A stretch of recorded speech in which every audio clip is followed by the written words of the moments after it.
Hey, before I start the video, make sure you guys are subscribing and clicking that notification bell button, as well as liking the video. And then go in the comment section down below and ask any question that you would like, or even say anything to me. If you guys show up early to the videos, I will 100% heart your comment and reply to your comment. Hey yo, what is going on, guys? Welcome back to another video here, and in today's video we are back on Blood Samurai 2, bringing you guys another video. And in today's video we are going to be taking a look at the casts. I know I'm a little bit late to this update or whatnot, but it took me a while to get the information that I needed to, bring this video for you guys. But now that I've got it, we're going to be giving you guys all the information on these brand new casts and what their effects actually do to the player, and what happens when you actually get a proc off on your opponent and whatnot. What happens to them, or what buffs does it give you? But let's go ahead and get right into this video. Make sure you guys smash that like button so we can get 300 likes on this video, and yeah, let's get right into it.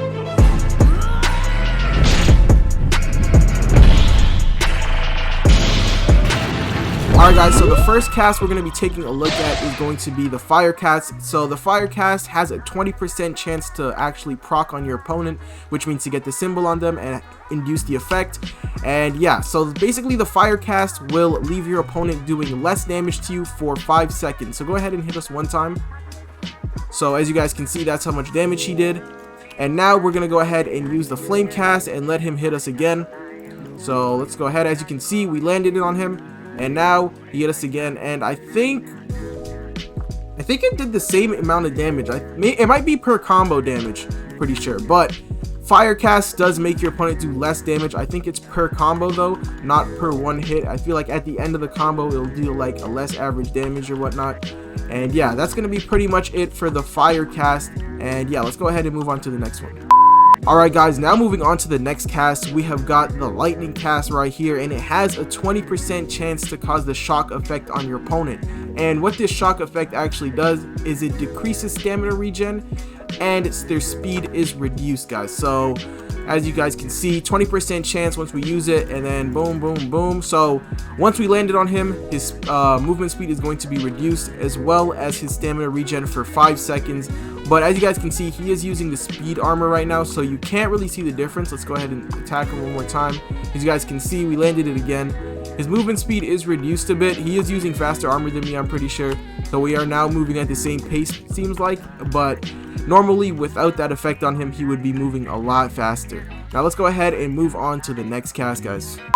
Alright guys, now moving on to the next cast, and this cast right here is gonna have to be my favorite cast out of all of them, based on the ability and the looks as well. I like it because it's not too fancy, you know what I'm saying? And this one is going to be the Ice Cast right here, or Frost. So what this ability does is it allows your opponent to not be able to sprint.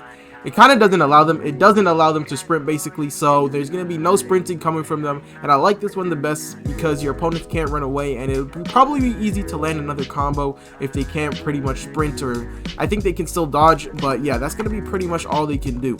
So we're going to go ahead and use it real quick, and as you guys can see, it looks very clean.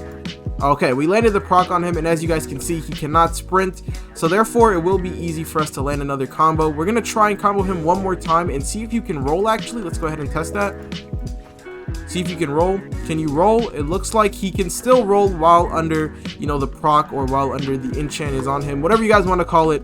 While he's under the effect, he can still roll, but he can just not sprint. So there is still rolling if he wants to roll out of your combos, but I'm pretty sure it's going to be a lot easier for you guys to land a combo on a walking opponent rather than a sprinting opponent. Alright guys, now moving on to the next cast, we have the Dark Cast, and it also has a 20% chance to land on your opponent. And when this curse effect lands on your opponent, so what will happen to them is their healing, their HP regen, and incantations are prevented, which also means they cannot use bandages, they can't use incantations to heal. Pretty much any way of healing is not allowed once they get hit by this for 5 seconds, guys. So let's go ahead and use it on him. Boom, boom. Okay, didn't land yet. Let's try again.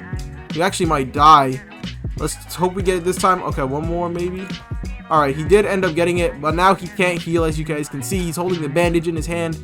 And yeah, now he can use it once the cast is done. As you guys can see, he can heal himself, but it might be too late for him because he is low on HP, and just like that, he died. So yeah, this one could be pretty good if your opponent is always spamming incantations or just running away and trying to use bandages. You can always use this dark effect and, you know, stop their healing so they can't really spam it, and you might be able to get another combo off that may, you know, end the fight or whatnot, so they can't use their cast again pretty much. Alright guys, now moving on to the next cast, we have the Thunder cast, and what this actually does is it does a stun effect, and again, it does have a 20% chance to proc on your opponent. So he's going to go ahead and actually showcase this on us so our stamina can be drained. Go ahead and use that on us till we get the proc. Alright, as you guys can see, once that lands on us, our stamina is drained by 5 and we cannot regen until that pretty much bar is done. So it's pretty OP if your opponent's running around as well or trying to outrun you or whatnot. It basically stuns their stamina and takes 5 away from them for 5 seconds, guys. So you guys are probably not going to be using this cast just for the 5 stamina takeaway. You're probably going to want to be using this cast just so you can stop their stamina regen, because stamina now runs out pretty fast in this game, especially if you're spamming racial abilities and whatnot. And if they're not able to regen stamina, that is a key factor to, you know, defeating them if they cannot spam their racial abilities, run around and roll for like 5 seconds, you know. So yeah, that's pretty much it for Thunder. Alright guys, now moving on to the last and final cast here, we have Scorch, and again it has a 20% chance to land this proc on your opponent, and what it does is it deals 1 damage per second, and all casts last for 5 seconds, so that means it's going to be dealing 5 damage in total, and it works as like a poison effect, so 1 damage per second. Let's go ahead and land this on him. Boom, boom. Alright, as you guys can see, his HP is diminishing very slowly, as you guys can see. Let's do that one more time. And as you guys can see, it's going down very slowly, 1 tick per second, and in total it deals around 5 damage. And it does add up, guys, because if you guys are doing it, you know, for a combo and you guys get it landed, you know, 4 times throughout the fight, that's a free 20 damage on your opponents, guys, especially with the new armor, you know, rework and whatnot. 20 damage is a lot of damage just for using basic combat and not a racial ability, guys. So this cast is pretty good as well if you guys are going for the Inferno cast. I got a message for you guys to leave in the comments for those of you who have made it to the end of the video to get a heart on your comment. But before I let you guys know that, make sure you guys smash that like button, because it really does help this channel out a lot more than you guys think, and it's completely free and it only takes 1 second. So on your way to that comment section, please make sure to leave that like button a like, or smash it, either or works, as well as go in the comment section down below and leave this at the end of your comment. So you can edit your comment or anything and I will heart it. So Shokan OP, guys, because your boy Sprayz has switched to the Shokan race because of how overpowered it is. And yes, I will be switching my race again. There is a brand new race kind of that I haven't really talked about yet on this channel, so that video will be coming soon, guys. See you guys in the next video. Peace out, guys.